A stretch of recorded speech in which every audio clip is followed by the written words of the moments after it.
Hello, my name is Leeanne. I'm a certified professional organizer with Clutter Khaos Organizing. Please check out our Facebook page. There you can interact with our community and book appointments and much, much more. This organizing project is for a woman named Arlene. She is a very dear friend to me. She asked me to help her organize her kitchen cabinets because she was having issues finding things quickly. She also didn't know what all food items that she had. This family has hoarding tendencies, but I wanted to do something special for them. I didn't charge this family anything to do this for them. I just wanted to motivate this family to tidy their life. Before I left this home, her husband was going through the other cabinets. I was disappointed that they put everything in boxes to store in their home instead of donating it though. This family has a lot of sentimental items that they don't know how to declutter. They had an entire cabinet of cups that belonged to people who had passed away. I am going to try to help with this, but it is a very difficult and sensitive subject. We started off by taking everything out of the cabinets and wiping the wood with a wet towel using only water. After I wiped the surfaces, I used a dry towel and dried off the surface to prepare it for the items to be stored there. This resets the surface and makes it look tidy.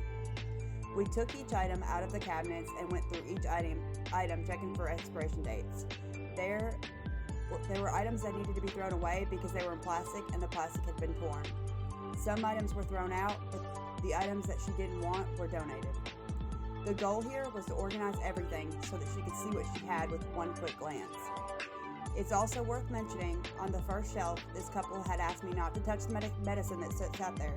I wanted to put it in a basket for easier access, but they asked me not to. When you're organizing your own home, store items that you use most on the bottom shelf and items that you use less frequently on the top shelf. Empty storage space is a good thing. The saying less is more applies here. Use cabinet space to store small kitchen appliances when they aren't in use. Make sure to store the appliances close to the counter space that you will be using it.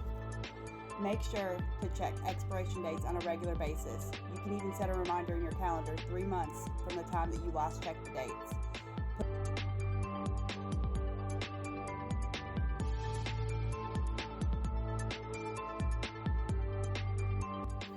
We organized our kitchen cabinet by type of food: fruits, boxed food, beans, etc.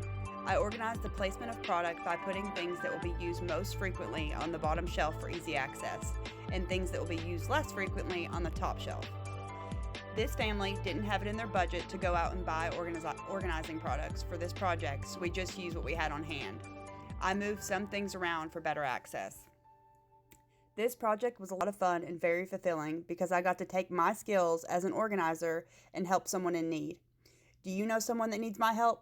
My goal in this life is to help others get and stay organized. It's definitely a learned trait, and just because you may not be organized on this day doesn't mean that can't change.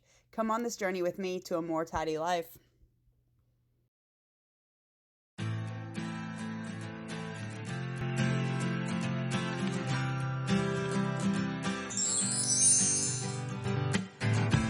You take a paper